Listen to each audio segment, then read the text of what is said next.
This podcast is brought to you in part by Dragon Shield. Use code PLAYTOWIN5 at the affiliate link down below for 5% off to help support the show.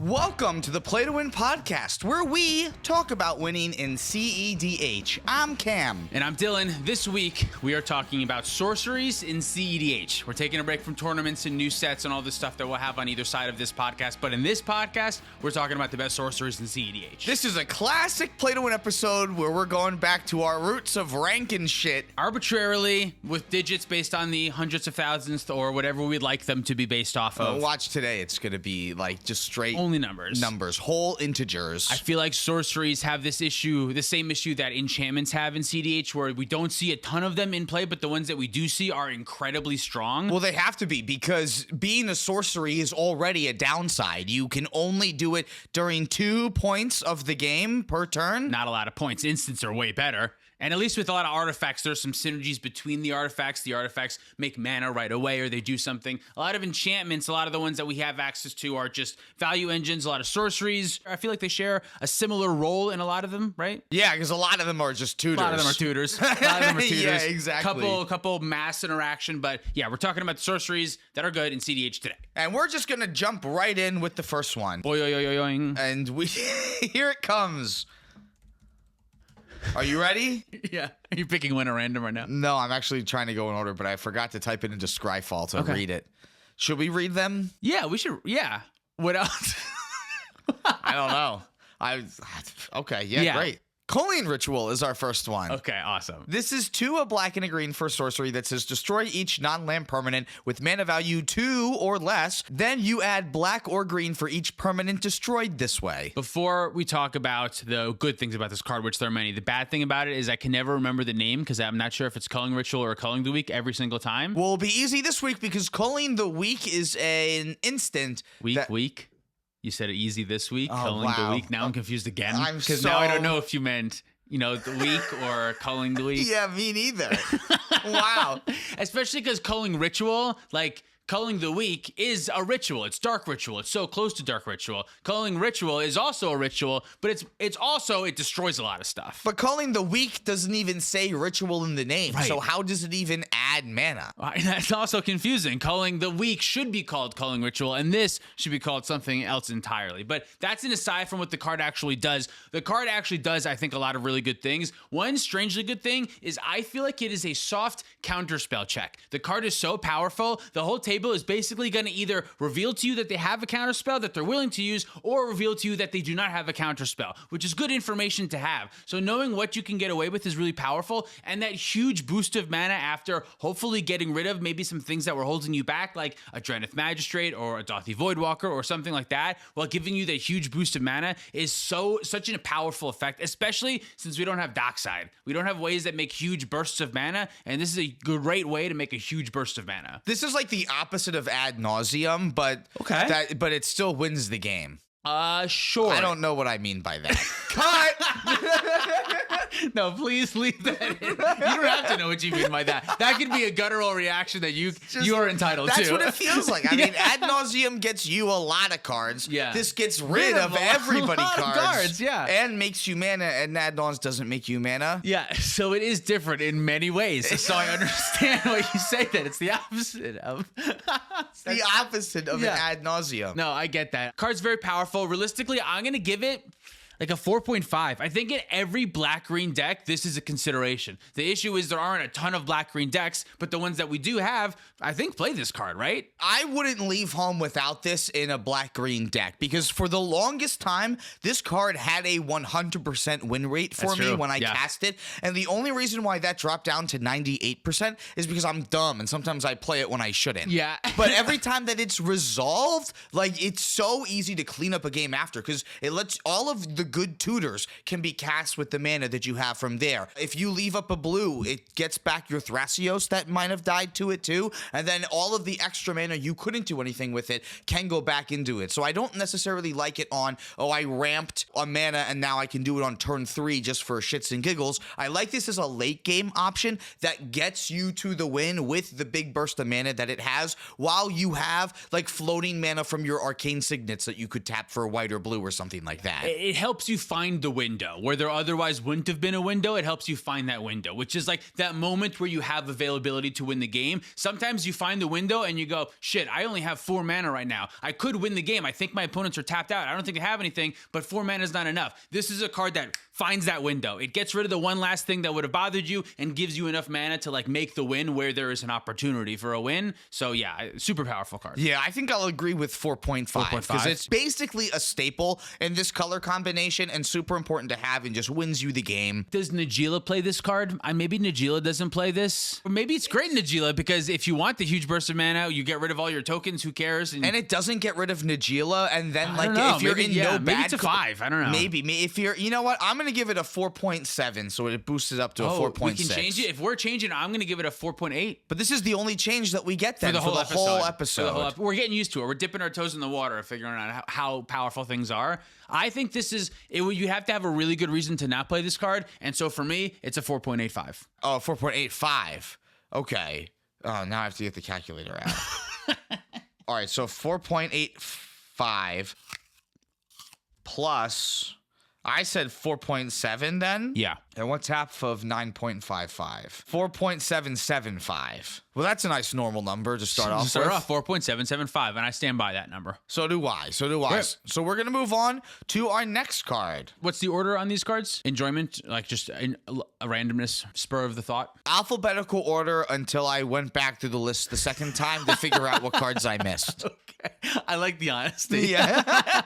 All right, so the next one is Demonic Tutor. It's 1 in a black that says search your library for a card and then put that card into your hand and then shuffle. Iconic. It's the best rate that we have for something like this that does it like this. You can find any card and put it in your hand. It's the reason why we call these effects tutors, because it's the cheapest effect that puts something right into your hand. 5 out of 5. This is the card that all of the other cards are trying to look like and why those cards aren't 5s. Every other card that's not a 5, it's because it's not Demonic Tutor. In my mind, like, okay, maybe Vampiric Tutor is 1 mana less, but it puts it on top, not right in hand. And right in hand is a big, big difference. Also makes you lose 2 life as well. And like this sure. just puts it in your hand for no downside. Right. So yeah, to me, Demonic Tutor is the golden standard. It's the best tutor. It's the cheapest rate for what it does. Here's a great example of something that's trying to copy it, but just can't do it. Right. Diabolic Intent. Yeah. It's 1 in a black for a sorcery that, as an additional cost to this spell, makes you sacrifice a creature, but you can still search your library for a card and put that card into your hand, then shuffle. A lot of the times, still Demonic Tutor. Especially when you can like sacrifice your Esper Sentinel, which like something that I need to remember to do more often because I'm losing to those triggers way more than I should. Exit my library, win the game, and someone's like, well, actually, you have an Esper Sentinel. I'm going to cast a spell. I should be casting spells like this more often. It feels great when you can sacrifice the mana dork that you use to cast the spell as well. You're using this tutor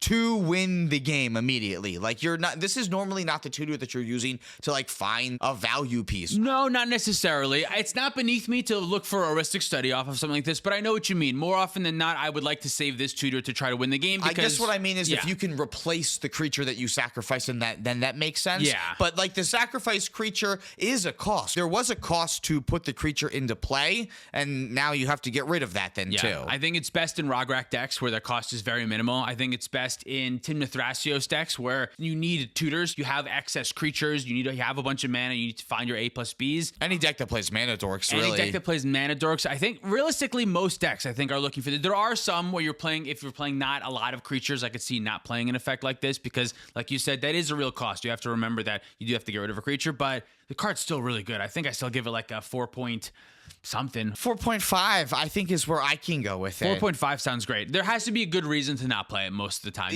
That creature, that cost is worth it. I don't want to say a lot, but there definitely are some decks that do not play it and are aware of what that downside is, which is why I don't think I can go higher than a 4.5. But that's still a really solid rating. It's an incredibly powerful card. I agree. I would say it's an auto-include unless you have a reason not to include it. So 4.5 sounds right. Eldritch Evolution is 1 and 2 green for a sorcery that adds an additional cost to cast the spell, you sacrifice a creature. But this is cool. You search your library for a creature card with mana value X or less, where X is 2 plus the sacrifice creature's mana value. You put that card directly onto the battlefield, then shuffle, and then you exile Eldritch Evolution. My favorite thing about this card is that line that says or less. The fact that you don't have to get a specific thing. If you sacrifice a 3-drop, your opponents don't know you're getting a 5-drop. They know that you can. They know that it might be Seedborn Muse, but it might be Grand Abolisher. It might be Thassa's Oracle. It might be something else that's less. And that surprise, I think, is so powerful, especially with cards like Grand Abolisher, where once the Eldritch Evolution resolves, the Grand Abolisher is in play. That's the next step. There's no trigger. There's nothing to respond to. You can't say, oh, wait, no, the Grand Abolisher is here. That's such a powerful effect. This is probably my favorite sorcery out of all the ones we're going to talk about. I don't know that it's necessarily the most powerful, but the fact that it does that is one of my favorite things. It also makes your commander into another secret commander of your deck. I love turning Tymna into Seedborn Muse in my Thrasios deck. I love turning some 5-drop commander into a Tali. We just played Tasigur recently, having been able to sack the Tasigur to go find an 8-drop, which is now the deck is now playing Hoarding Broodlord, which is awesome. That's a 1-card win condition that Eldritch Evolution becomes then. Yeah, a lot of times Eldritch Evolution does feel like it sets up those really easy wins. I want to give this one a 5. I don't know that it's necessarily as good as Demonic Tutor. I feel like I have to rate things differently. But this one does have like a pretty big upside to Demonic Tutor, and that it puts the thing right into play. It doesn't feed Rhystic Study again. You just put it into play. And that downside of it exiling itself is kind of huge. I mean, I shouldn't say huge. It does stop some broken things, but it's not a big downside realistically. Yeah, right? like you can't get it back with your Eternal Witness, or you can't escape it with Underworld Breach, but those are really the only aspects of that downside. Yeah, I still think that the upside is still so powerful. I think I got to give this one like a 4.95. I was going to give it like a 4.8. Basically, every single deck that's green wants it. There's probably certain green decks that don't. I can't name any right now. I can't think of any right now. I like the cards we talked about so far, and auto include until it's not. The double green is a huge pip. Maybe if green is a super light splash for you and you're barely playing any green spells and you really just don't want the double green, like Cody. I don't think Cody played this card. Yeah, that makes sense. You want to use your commander for other stuff. You're not playing enough creatures for it to be relevant. There are some... It does get rid of your Cody, though. If you did have a 5-drop that you really wanted. But there are certain Storm decks that aren't going to want this because it's a little bit too chunky and you don't have enough creatures to make it good. But I still do think it's a great card. One of the best. All right, we're going to stay in green for this next card because we're going to talk about Finale of Devastation. This is another powerful card. Oh, holy Christ it is. Yeah, this is X and 2 green for a sorcery that says search your library and or graveyard for a creature with mana value X or less and put it onto the battlefield. If you search your library this way, shuffle, and if X is 10 or more, creatures you control get +X and gain haste until end of turn. The haste is relevant. Well, the haste and the +X makes it super relevant because this turns it from a previous Dockside Extortionist tutor to an infinite mana outlet, where if you have infinite mana, you can just play every single creature in your deck, give them all +infinite, and haste, and then just attack the table to death. Yeah, it's also nice that they can just find any creature in your deck. A lot of the green creature decks are going to be able to find things at certain levels of the curve that are going to be really helpful, and being able to get stuff out of your graveyard, that's also huge. Yeah, say something happened to your Thassa's Oracle and it's in your graveyard, doesn't even matter. You can get that from out of there. Yeah, it gives you that flexibility that like otherwise you don't really want to be playing a reanimation spell in your deck, but having another way to access the graveyard is super nice. This is another card I feel like all these cards I'm giving really high ratings to, but like I think this is another auto include in most decks unless you have a good reason not to. This card's a lot better if it's being used as an actual win condition also. If you're not using it for the infinite mana outlet, maybe it's a little bit worse. You know, it's actually not in a Tali anymore because it can't get me Dockside Extortionist, so it doesn't act as a particularly good ramp spell. Like I guess sometimes it'll get me a Sticker Goblin that will net me 1 mana. Is a 6 mana Treasonous Ogre good? I don't know. Maybe at that point I'm so close to 7 mana though. That's true. If it was for 5 mana, maybe I'd be a little bit more excited about that. So some decks that don't play it, I think I'm going to give this card a solid 4. I think it's really strong in a lot of the decks that I play, but it doesn't see play in all decks, and I think it's a little bit weaker than some of the other tutors that we're talking about. Definitely probably looking at it less than Eldritch Evolution at this point, especially because Eldritch Evolution can go in any of my decks and not just a deck that wants an infinite mana win condition to go along with it too. I think if Dockside was still in the format, I'd be rating this card way higher. Yeah. But for now, I think 4.0. Yeah. 4.0? Yeah, 4. Yeah. 4 is good. I think I give this one a 4, and I think I give Eldritch like a 4.95. Yeah. Those are realistically, right when I'm thinking about them right now, I feel like they're a little bit closer than that, but I feel like the distance between 4 and 4.9 is kind of close because they're both really good cards that go in a lot of decks. The difference is just like a couple more decks. On a scale from 1 to 10, it would be like giving Finale of Devastation an 8, and then Eldritch Evolution would have like a 9 point something. But it's not. It's a scale to 5 for some reason. Because it's always been a scale to 5. But we could give it higher if we wanted to. If we wanted to give this a 69 out of 100, or out of 4, we could do that too. Out of 5. Out of 6. Out of 7. Can we move on? This one's a 4. It's a good card.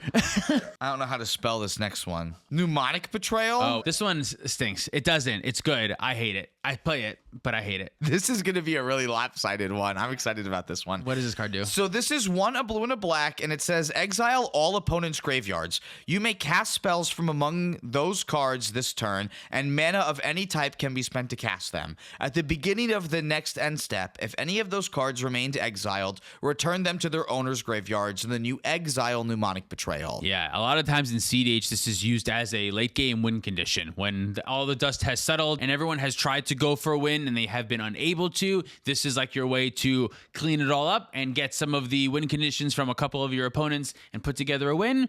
In my reality, that does not happen very often. I don't know why. It just, a lot of the times I'm looking at this card in my opening hand, and there's nothing in the graveyards yet. When I do draw it late, there's like, you have a Ristic Study in your graveyard. You have 3 fetch lands and a Mystical Tutor. And like, I can't, that doesn't do anything. You know what I mean? I think your view of this card depends on where you see it more. Like the times that it wins you the game, that's going to be stuck in your memory a lot. The times that people have a bunch of like Lotus Petals, and when Jeweled Lotus was around, that's also something else that like really living in the past today. I feel very nostalgic today for some reason. Yeah. I had a game against Lumara pretty recently where they were going through their line with Mirrex and like making copies of Lumra.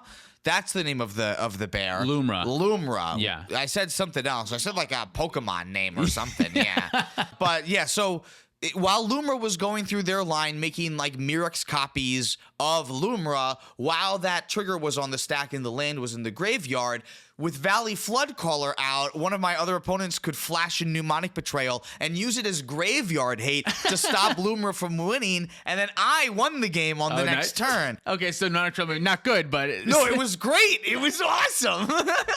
That's funny. There's going to be times where you think you see it like that and you think very highly of it, but there's also going to be times where like you look at it in your opening 7 and you go, this is the last card that I want to see, and because it wasn't in your 6 and it was the easiest thing to bottom, like it's going to stick in your memory a little bit more. Yeah, that's definitely true. Yeah, both ends are going to stick in your memory. I understand what you're saying. It's like a roller coaster. It's only as good as the last time that you saw it or the last time that you wrote it. So I can see this really being a coin flip. Yeah, I just put it back in Rockside. I'd taken it out for a while. I felt like I needed some more ways to do something in the late game. The deck does not, in my opinion, grind super well. It can stick a Ristic Study, and it has some ways to draw, and it has a lot of explosiveness, but a lot of the decks that I'm playing with, not only do they have the same draw engines I have access to, but they also have Smothering Tides and card draw in the command zone, and it's hard to keep up, and I'm kind of looking at Mnemonic Betrayal as maybe way to force through a win in the late game. We'll see. Yeah, I think that's a good call in those kind of decks. I wouldn't play it in Thrasios Tymna. No, not in a deck that I really liked. I'll give it a 3.5. 3.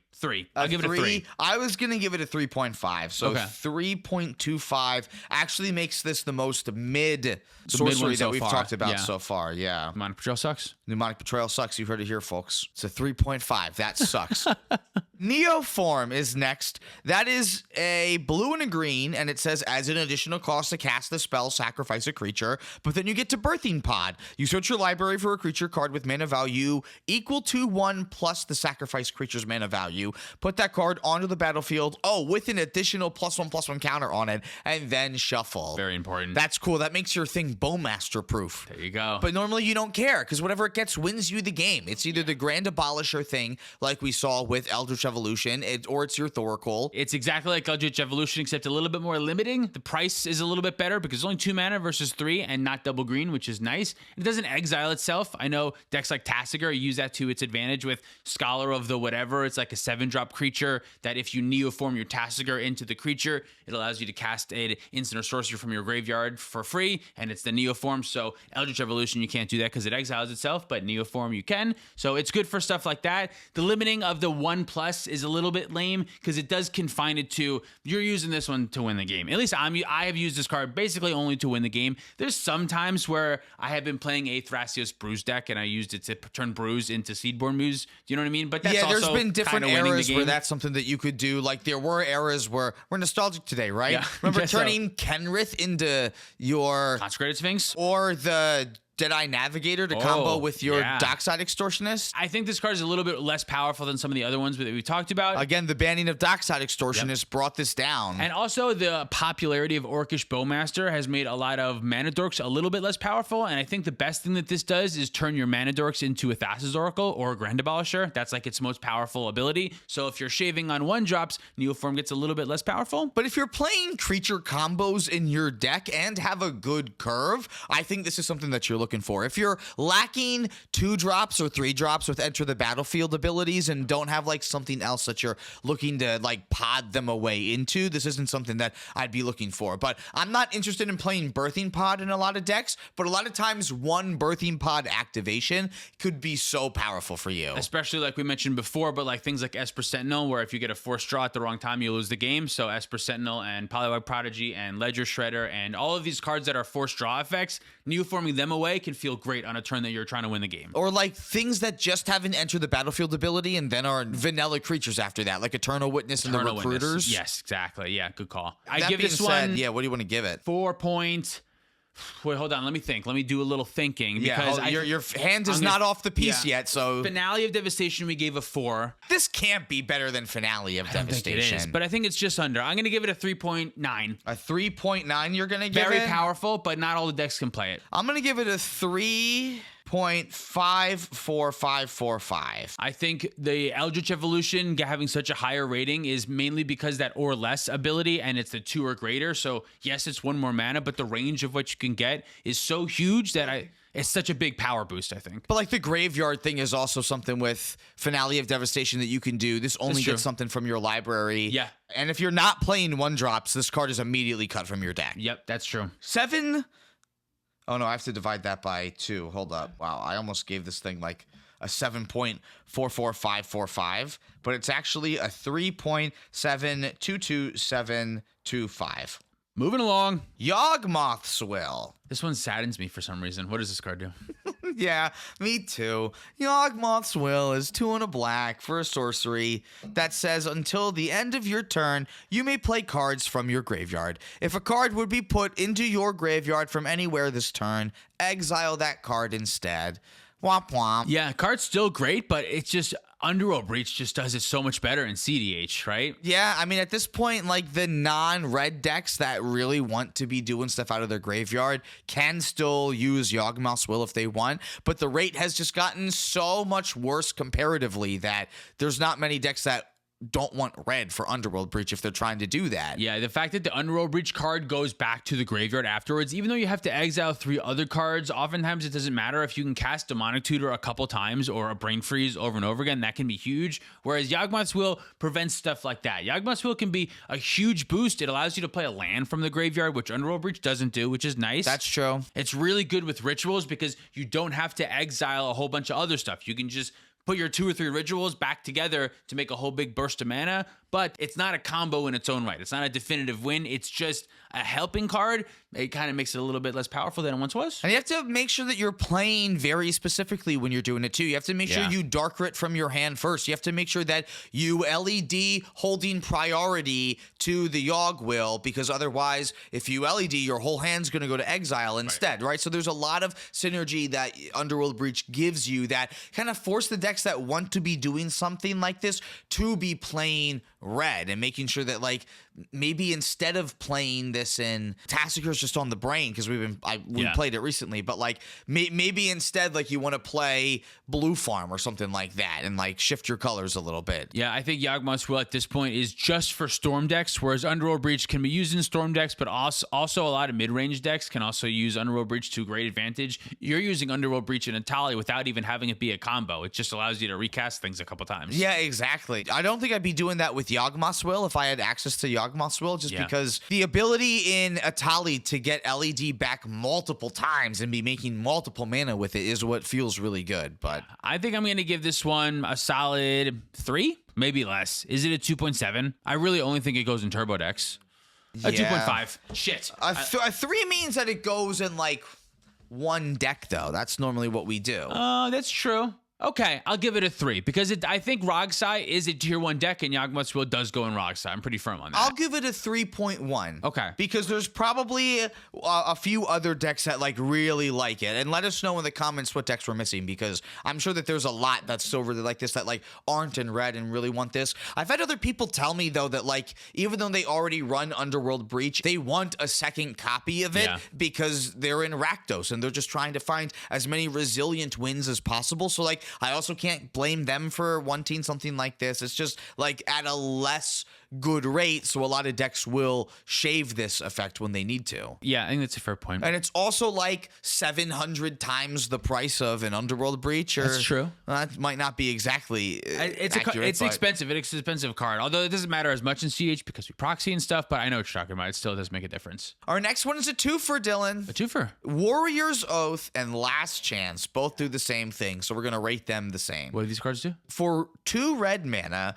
you get to take an extra turn after this one, and at the beginning of that turn's end step, you lose the game. I don't love these cards. No, neither do I. I feel like they saw some play in turbo decks when they could be used as cantrip ritual, but that's all that they are. I think Final Fortune is great because it's an instant and you can sometimes get an extra turn in between 2 people's turns, or you can get an extra turn in your end step after you have found it with the Necropotence. But if you want to use this with something like a Necropotence, it requires you to have it before you find it with Necropotence, which is kind of a little bit doesn't really work. The risk is risky. Like the fact that you can, all right, take my extra turn in my upkeep, someone casts Silence. And if I'm in a Rakdos deck, I don't have many ways to stop Silence. There's nothing I can do about that. Yeah, the instant speed of Final Fortune allows you to like wait for the window where that can't happen to you, really. Yeah, exactly. So like I think like yes, the potential is huge if you're like, if I can untap, I'll have 5 extra mana. That's a huge boost of mana, an extra card. I think I can win the game. But to me, the downside is so big, combined with the fact that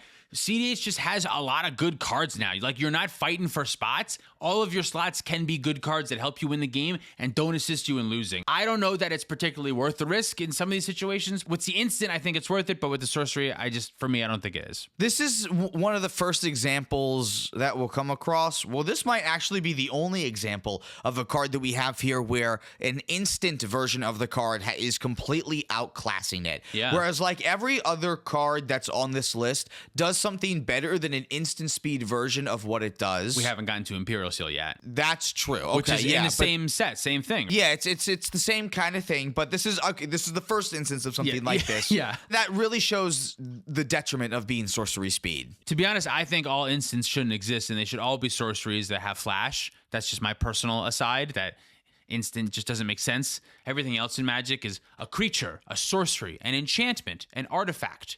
These are all magical things. But the term instant is just... Instant. What is that? An instant? What is that? You know, instants are just sorceries with flash. Yeah, it's just a type of... Flash is a mechanic already. All instants should just be sorceries with flash. Well, they should, instead of... What I think they should do, then it should be a sub-type of sorcery then. A sorcery dash instant. But why? So that you don't have to put flash on all of them, because that takes up a whole line of text then too. Oh, okay. So like now you could print more complex instants instead of having to put flash on all of them. Yeah. What if we just went back to interrupt and then just called? Because that's even worse, interrupt. I think. Yeah, you're right. I think Interrupt is interrupt's also even worse. Interrupt. Yeah, that's all. That's like a lawyer term. That's way Yeah, worse. What would be a magical term of sorcery that implied it was faster than a sorcery? A spell? But no, that's everything. So we already used that. Yeah, a spell is everything. I don't think a sound is gonna effectively communicate what we're trying to do. know. Although maybe if we don't have a word for it, maybe we need a sound. I stand by all instance. That's my thing. I'm sticking to it. Flash exists. It's a key word. All instants should be sorceries with flash. That's an aside. This card, the ones that we're talking about, these sorceries here, I give them a 2. I think the biggest problem with trying to make this make you feel like you are a wizard at the same time is the fact that you give the other player 50 minutes to think about if they want to counter your spell or not. I think that's the first thing that breaks my immersion from the game, from that immediately. And then that your opponent's thinking, how dare they? Yeah, like, no, you have to immediately counter it. No thinking. Like, if you have the counter, you have to do it. That's a different thing. That's what's that? Rules tower, Judge's tower. That's what that is. If you have it, you have to do it immediately. Not that you have to do it immediately, but like you have to pass on it immediately. is how it would have to be, because otherwise, like, you can't just sit there and be like. But that's how wizards are. They're ponderous. No, it's not like in an anime where a fireball takes 50 years to come at you, and you can have a whole inner monologue and flashback in the meantime while this fireball's coming at you. If I was literally shooting a fireball out of you, wow, that'd be weird. First of all, but if I was shooting a fireball at you, you would have to react in a split second. Well, that feels like LARPing to me, is what you're describing, and I'm not looking at having a true wizard experience. I'm looking at simulating an experience with the cardboard. I just want to stay immersed in the experience via the cardboard. I know it's pretend. I see. You know, I'm not LARPing here. If I was LARPing, that would mean that I think it's real. That's what LARPers do. They think that it's real. Where I'm coming from is I don't want it to feel like a wizard thing at all. You want less magical words. Yeah, less magical words. More things that make it sound like a game. Okay. Oh, interesting. Okay. I can't connect to the whole, like, I always remember Force of Will all the time. Why, if my hand is my short-term memory, why is my hand an idiot all of the time and doesn't remember? I remember all 99 cards in my deck all the time. Why is the flavor of this that my short-term memory just doesn't remember that, Force of Will and blue card is an option? Well, it is kind of strange that you have a library with you. Like, we're on a battlefield and I brought my library. Oh, hold up. Hold on, let me construct. That's why it takes 50 minutes. Let me construct an entire library, and fill it with all of my spell books. And every time you cast a spell, hold on, I'm going to run to my library and find a book that says what I do about this. So, yeah, I agree that it doesn't make any sense at all, but I stand by that instant is a word that sticks out amongst the other card types as not being a magical word. I think that's fair. Think that sucks. Well, then I'll flip a 180 on you, and we should change sorceries more to match instants and have it be a less magical word and have it be a more mechanical word. So there's a balance. Yeah, a slow spell and an instant. Okay. Yeah. What, a slowzy? A slowzy and an instant. That feels like a not good term for some reason. Slowzy. Yeah, that's not good. All right. Yeah, we won't say that anymore. Can we move on to another sorcery? Warrior's Oath and Last Chance get a 2. I got a 2. I have a 2. We get a 2. Wheel of Fortune's a good card that for 2 and a red says that each player discards their hand, then draws 7 cards. This card's another one that's like the iconic, the first. Well, I guess it's not the first of its kind. Timetwister. Didn't this also come out in alpha? They come out the same set, I think? This came out in alpha, and we'll find out when Timetwister came out when it came out. What? When we go over it. That's what I meant to say.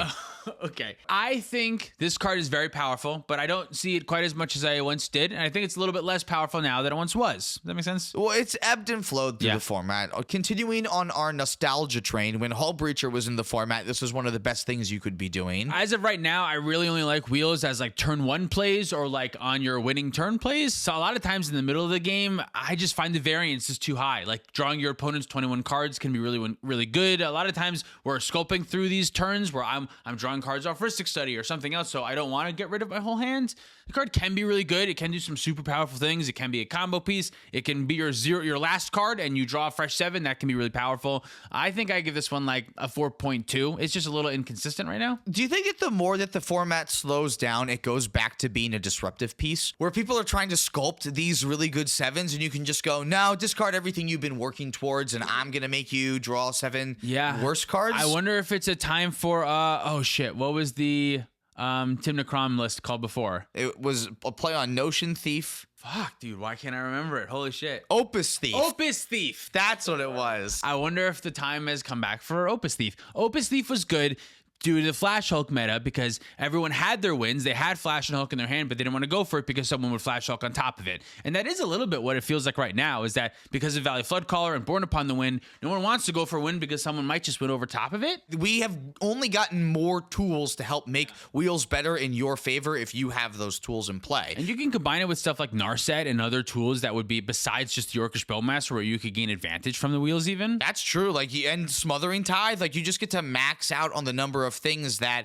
work with wheels. And between this one and one or two others that we may or may not talk about today, like there's a couple of good options that you could have. Yeah, I'm not sure about that yet. That seems like that could be an option. I haven't seen much of that yet, but I'm certainly curious. As of now, I stand by. It's a 4.2. The card is super powerful, but does not go in every deck. I guess that would forward kind of does go in most decks though, right? There's a lot of decks that it could go in. Like it's an Atali because sometimes you just need more gas and you just draw 7 more pieces of mana and then just cast Atali again. Yeah, 4.2. I stand by it. Yeah, I'm gonna give it a. You're giving it a 4.2. I'm giving it a 4. So it'll walk out of here with a 4.1, just edging out Finale of Devastation. Don't talk about edging. All right, next card is Jeska's Will. This is another 2 and a red spell for a sorcery that lets you choose one of the 2 things that are on this card. But if you control a commander as you cast the spell, you may choose both. The first mode is you can add red for each card in target opponent's hand, and the second mode lets you exile the top 3 cards of your library, and you may play them this turn. Yeah, dude, this one's great. It's a game changer. I was just going to say we haven't brought up the other game changers, but this one is a game changer.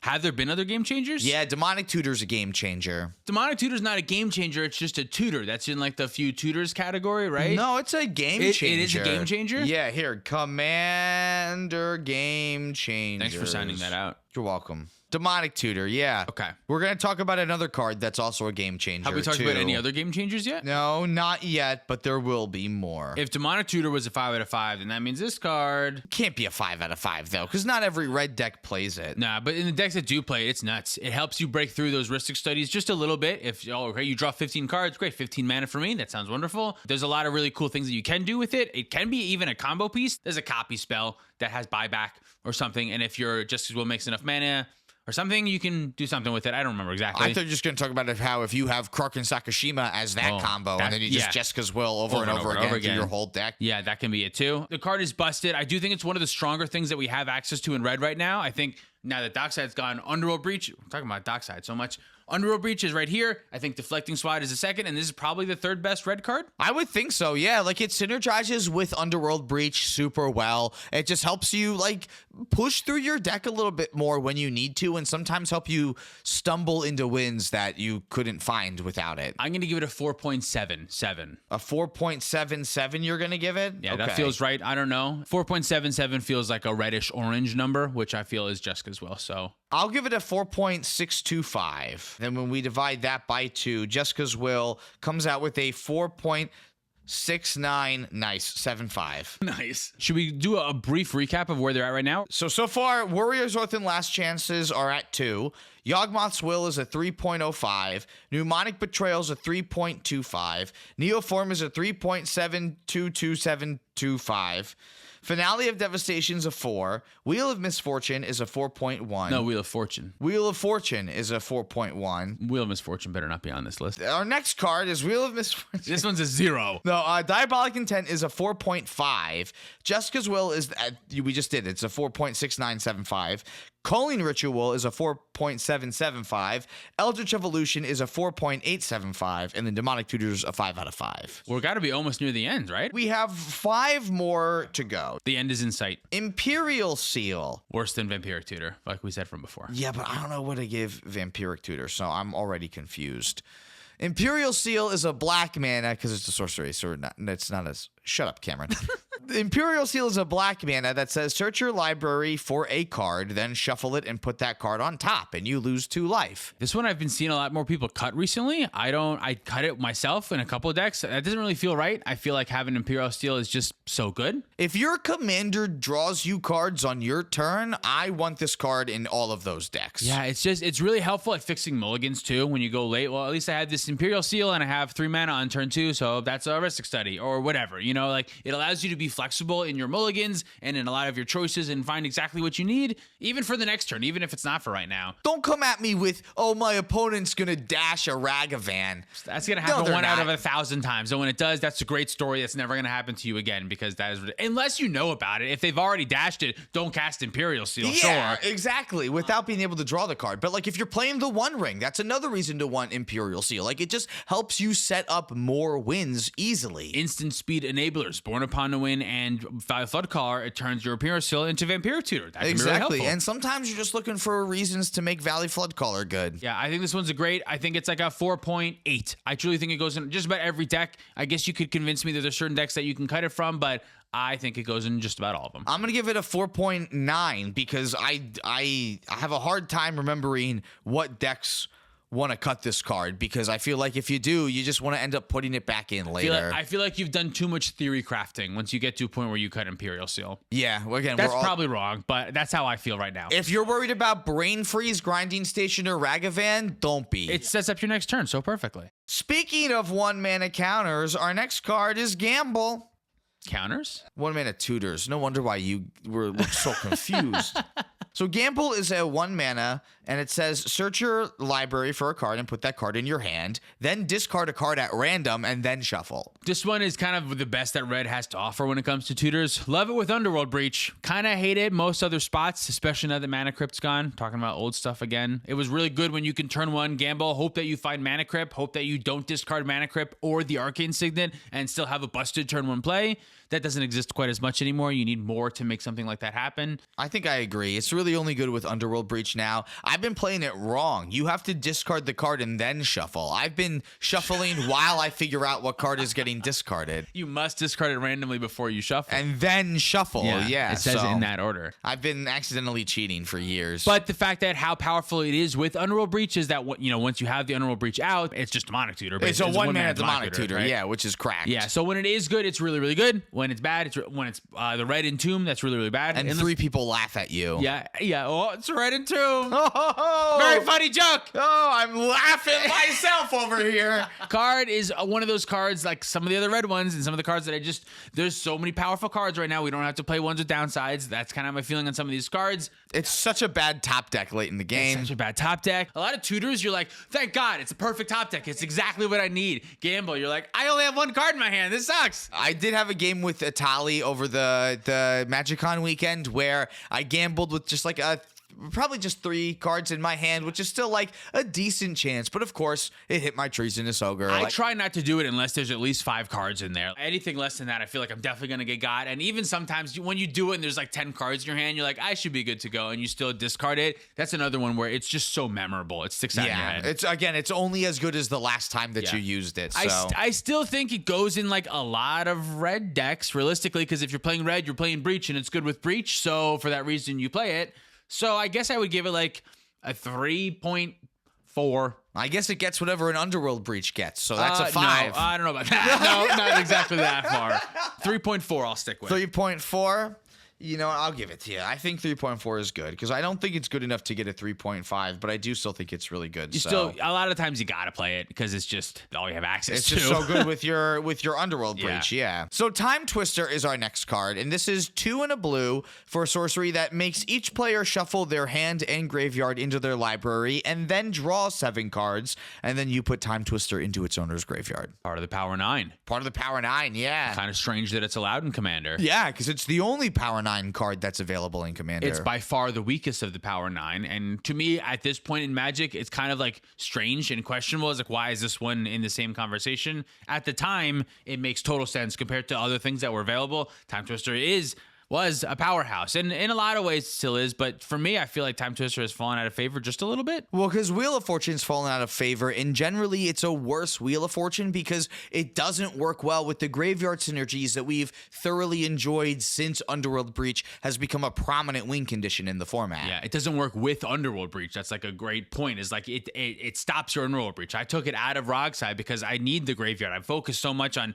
endgame Yawgmoth Spill and endgame Underworld Breaches that like doing a Timetwister, that fresh 7 might be nothing. It's just not worth it to refill all my opponent's hands, screw up my progress in my graveyard, and then maybe like set myself back. There's better cards. There's other cards that do better things. Yeah, and in addition to all of the other downsides that Wheels have, it's also got this rider that's attached to it. If the Opus Thief strategy does end up coming back, this card's going to go right back up there with Wheel of Fortune and be a heavily sought after card in a lot of decks at that point. But until now, it's just going to be certain Storm decks that are looking for Wheels because they're trying to win immediately off of it because they can have a Grand Abolisher in play or something like that. I also think that it's important to note that like with infinite mana, you can turn your Timetwister into a win condition. That was a win from a while ago where you would cast your own spell, Swan Song the spell to make a bird, Timetwister your library back in to start it over again. Right now in my Tymna Thrasios, I'm using Endurance to do a similar line with that and like Culling Ritual and Orcish Bowmaster and being able to finish my opponents off with that way. I find that I don't actually need the Timetwister to go through the line, and if I'm going through my line Timetwistering, eventually someone's going to find free interaction or something. So you kind of have to have the Grand Abolisher first, whereas if you do the line with Endurance, you're not giving anyone resources. So you can go through your line by putting the Endurance cards back under, drawing through your library again with Thrasios, and picking off with Orcish Bowmaster over and over again. So, and then Endurance can like 1 out of 10 times stop a Thassa's Oracle win. And when you do that, it's going to feel awesome or whatever. Honestly, I use it more as a flash blocker a lot of the times where the people don't think I have open blocks and your Tymna is surprised by a 3-4 blocker. Well, I also get to like screw up somebody else's Underworld Breach graveyard. That's besides the point. Timetwister, not as necessary as it once was. Doesn't fill the same roles as it once did. I give this one like a 3 point. I'm giving it a straight up 3. I don't know if that gives you any indication of what you want to give it, but yeah, that sounds again, closer to right. It's losing out on popularity. We gave Wheel of Fortune a 4.1, so this definitely has to be below a 4. And now it's only small specific decks that won it. I'm not trying to insult the decks when I call them small, but just like a small percentage of decks. I think at 3.6, I'm going to give it for me personally. Yeah, I still think that it has some potential and power. I just think it's another one that me personally, I don't want cards that could do a bad thing. I don't want a card that's not going to help me. There's too many good cards. I could play all cards that only offer me advantage at this point, and I think all of the advantage is sizably comparable to the difference that Timetwister offers. Do you know what I mean? Yeah. Timetwister used to be one of the few cards that could do something powerful. Now we have lots of other powerful cards. I don't need the downside. Well, let's see how much value this next card gets you. Let's see. This is Gitaxian Probe. Oh. It's a Phyrexian blue mana, and it says look at target player's hand, and you draw a card. This is 60 card 1v1 staple banned in every format that it's basically been allowed in. Because information is so powerful. When you can play around everything that your one opponent has, that's absolutely nutty. It's a little bit less good in cEDH because you don't get to see everyone's hand. But that one player that you want to see if they have interaction for your things because they're the only blue player at the pod, like information is one of the strongest things that you can use. You can leverage it as a political tool against other players too by revealing the information that you see as well to say, hey, this player has a win, so we have to make sure we have counter magic up for them, or you just get to see that they have all counter magic, so nobody better go for a win anytime soon. And there's times where you get to hold that information to yourself to be advantageous for you as well too. The main downside that it suffers from is just the downside that cantrips suffer from in cEDH, and that you have 3 opponents rather than 1. So a card drawing 1 card does not actually replace itself in terms of value. It's not the same. Your 1 card isn't worth the same amount of cards that your opponent's cards are worth. So realistically, Probe would have to draw you 3 cards at the same rate to be just as good, and obviously doesn't do that. Well, it just can't be looked at as card advantage for that reason. It just replaces itself as a free card in your deck because it costs you no mana to play it. So like it's still fine if you're going to be an Underworld Breach, if you're in Kraken Sakashima. Great in Kraken Sakashima. Yeah, things that are going to take advantage of the fact that it's a free card that you can exile to something. You could, I don't know, cast over and over again. Yeah, like up your Storm count. Yeah, there's a lot of really good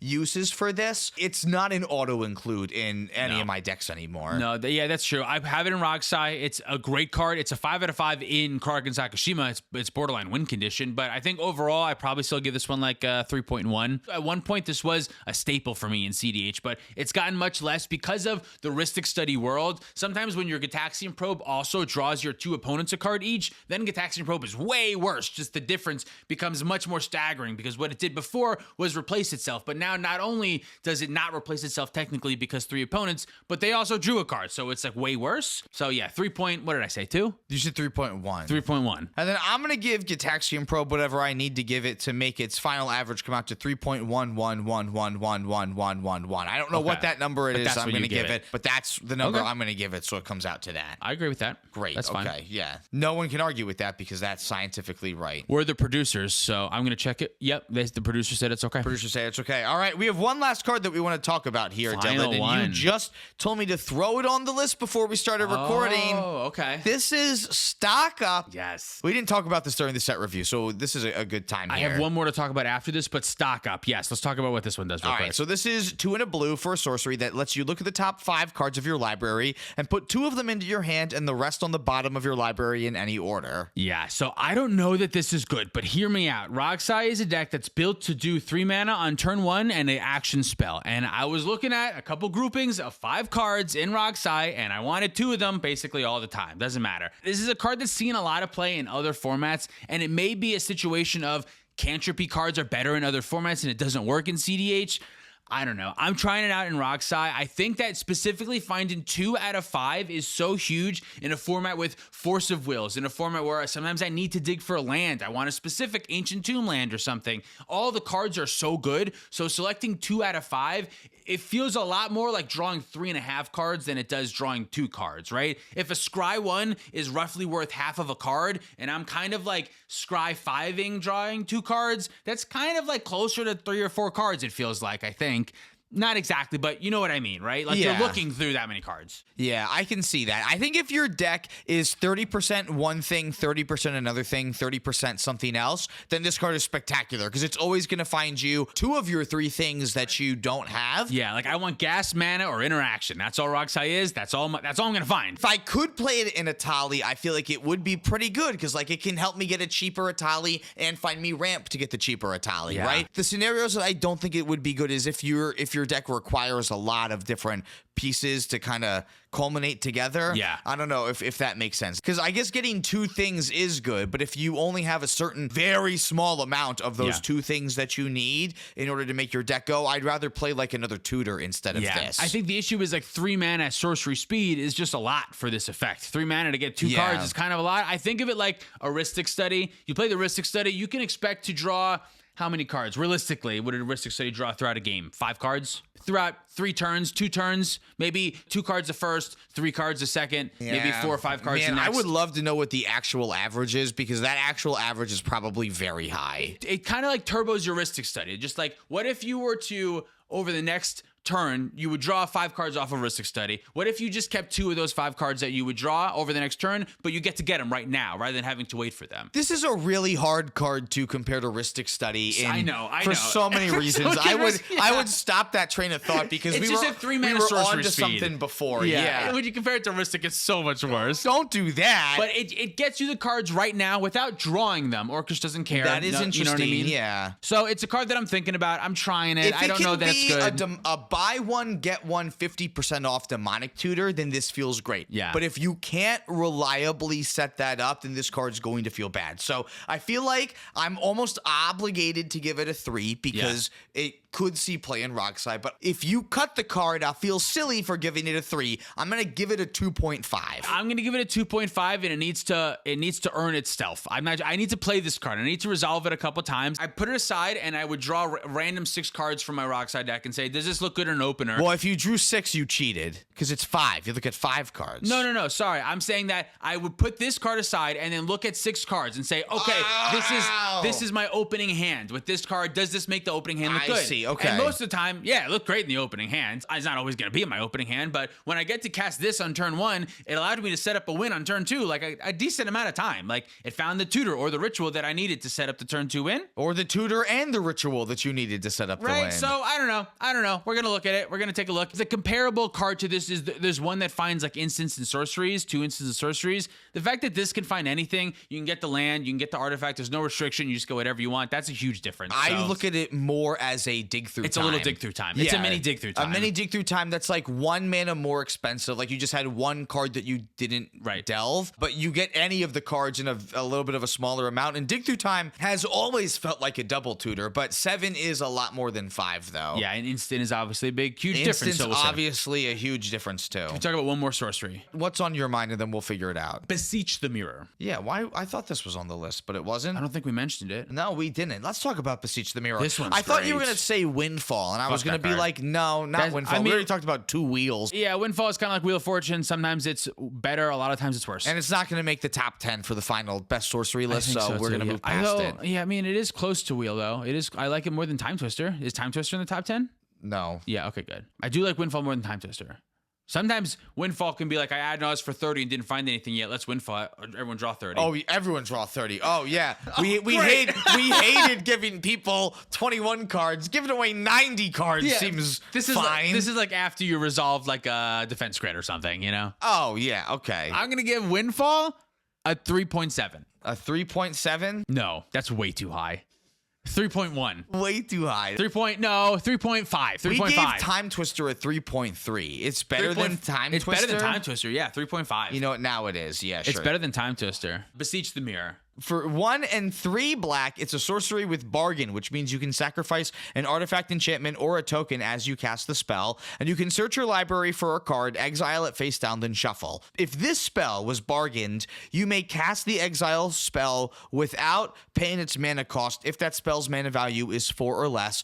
Otherwise, you put it into your hand. Couple things that I want to know about this card real quick. Yeah. If you copy it and you bargain something, you get to cast both things. You get to do it twice, which is great. If you can Flare of Duplication your Rograk after you've sacrificed your Necrodominance, because don't forget this can sacrifice enchantments, so it's really good at getting rid of Necrodominance and Necropotence when you want things to be able to go to your graveyard. Yeah, sacrifice your Bowmaster token. That's another great one. It's also important to remember that this basically fixes your mana. If you need to make double blue for a Thassa's Oracle and you can't figure out how to do it, this can just go find the Thassa's Oracle, or it can go find Lion's Eye Diamond or whatever. It can help you find the mana. So I think that's super great that it's really flexible. That's it. That's all I have to say. The card's really fucking good. Yeah, the fact that it casts the other thing and gives you like a mana discount on a lot of spells, like the One Ring even. It feels so good. It's a little bit different from Eldritch Evolution in that you're still casting the next thing so they can respond to it, whereas Eldritch, just the Grand Abolisher was in play. Yeah, that's true. So this will trigger whatever card draw engine that they have in play after you get the thing. I think the card's really good. I would probably give it like a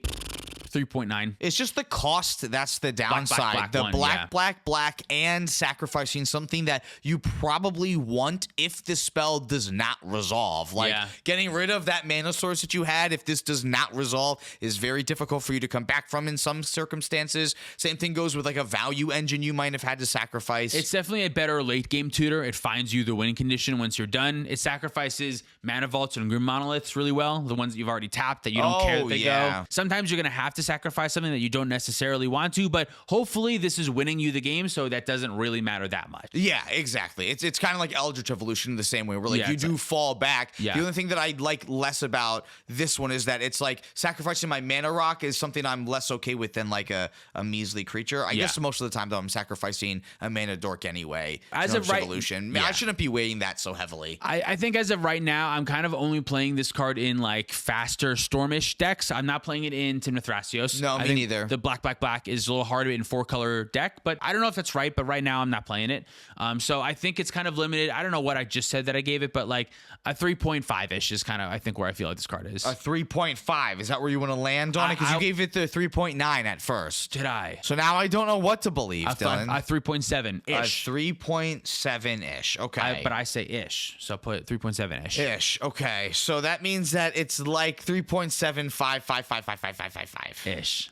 because the ish carries over. Oh, the ish carries over. Yeah, the ish carries over. Okay, 3.755. Are there any other sorceries that are good? I haven't rated this one yet. Hold up. Give it to me. What's your rating? You know, I've really liked this card most of the time that I've been able to use it. A lot of the times it helps you win the game. I'm going to give it a 4. I think I'm going to give it a 4. Yeah. You're probably right. Its cost is a little prohibitive, but the decks that play this card also play Dark Ritual. Like, it's easy to chain into a lot of other stuff as you're using it to win. Yeah, you're already playing Necropotence. This is just a 4-mana Necropotence. This goes finds you the Necropotence, you know? All right, well, do you want to figure out what our top 10 is? Do we want to talk about, like, why, like, Rite of Flame or Toxic Deluge isn't in we didn't talk about those? Yeah, because it's clear they're not as good as all this other stuff. Yeah, so those I cards feel are like good, I'm but just, not as good? Yeah, we're only talking about the best ones today. Ones. Yeah, only and the it's best clear ones. that they're not the best ones. Yes. Okay, let's start from 10. How do you want to do it? You do it. You're in control. Yeah, we're going to start from 10. So the 10th best sorcery in cEDH is Neoform, coming in with the play to win score of 3.722725. Our number 9 is Beseech the Mirror, coming in at the play to win score of 3.8775.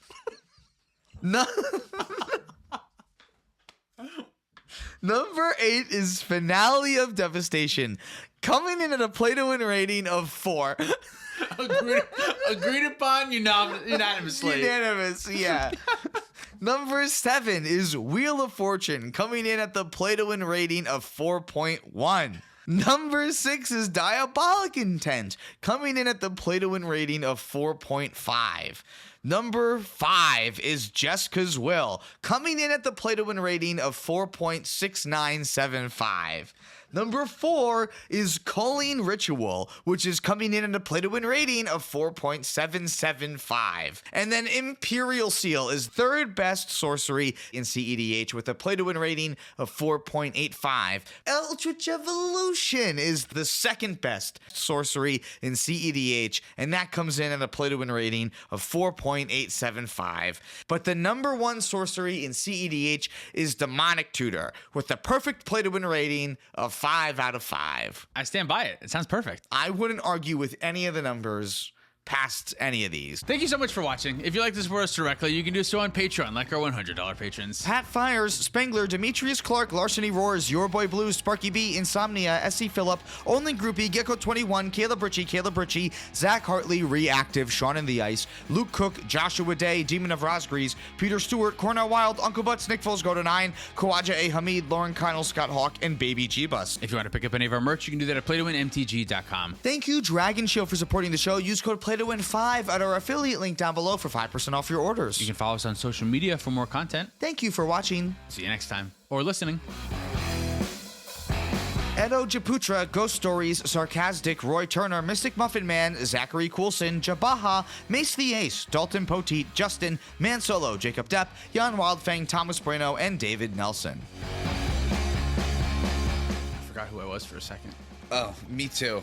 I thought we were the guys from Car Talk for a second. I hate when that happens. I mix myself up with the guys from Car Talk. Yeah. Wait, sorry. I just thought that I was the guys from Car Talk.